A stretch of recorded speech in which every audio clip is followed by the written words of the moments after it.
আমরা নামগুলো বলবো।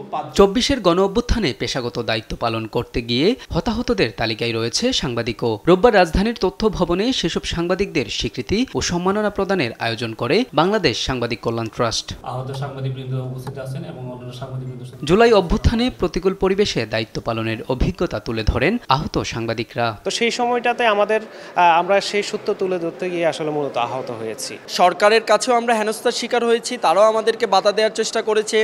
যারা সরকারের পক্ষ হয়ে আন্দোলন দমন করার চেষ্টা করেছে তাদের কাছেও আমরা বাধাগ্রস্ত হয়েছি। আমার গুলি লাগার পরে আমি পরবর্তীতে একটা বুলেট প্রুফ ভেস্ট কিনছি, সাথে নিগার্ড টিগার্ড ইত্যাদি ইত্যাদি। আমার সামনে পুলিশের সামনে গিয়ে ঠিক আবু সাইদের মতো দুই হাত প্রসারিত করে দাঁড়িয়ে গেল এবং পুলিশ গুলি করলো, সে তখনই মারা গেল। অনুষ্ঠানে মফস্বলের সাংবাদিকদের সঠিক মূল্যায়নের কথা জানিয়ে প্রেস সচিব শফিকুল আলম বলেন, অভ্যুত্থানের সময় তাদের মাধ্যমে বিপ্লবের প্রকৃত দৃশ্য জাতির সামনে উঠে আসে। আমরা নতুন জার্নালিজম দেখতে চাই, আর এবারে জুলাই থেকে আমরা সমস্ত পত্রিকাগুলোকে বলবো, প্লিজ আপনাদের মাঠের সাংবাদিককে মূল্যায়ন করেন।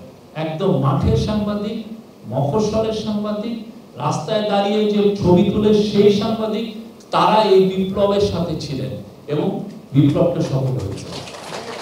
আর গেল ১৬ বছরে যেসব মিডিয়া হাউস ফ্যাসিবাদের দালালি করেছে তাদের জনগণের কাছে ক্ষমা চেয়ে নিজেদের অবস্থান স্পষ্ট করার আহ্বান জানান তথ্য ও সম্প্রচার উপদেষ্টা মাহফুজ আলম। গত ১৬ বছরে যারা নির্লজ্জভাবে ফ্যাসিবাদের দালালি করেছে, সংবাদ মাধ্যম হিসেবে, হাউস হিসেবে অথবা ব্যক্তি সম্পাদক হিসেবে, আমরা কাউকে দেখি নাই জনগণের কাছে ক্ষমা প্রার্থনা করতে। নিজেদের কে স্পষ্ট করেন জনগণের সামনে, এবং হাউজের যেই এক ধরনের পক্ষপাত এবং এক ধরনের বিভিন্ন দেশি বিদেশি স্বার্থের সাথে সংশ্লিষ্টতা, এটা থেকে বেরিয়ে আসে। সাংবাদিকদের সুরক্ষায় আইনসহ নবম ওয়েজ বোর্ড বাস্তবায়ন এবং অনলাইন নীতিমালা করার পরিকল্পনার কথাও জানান তথ্য উপদেষ্টা।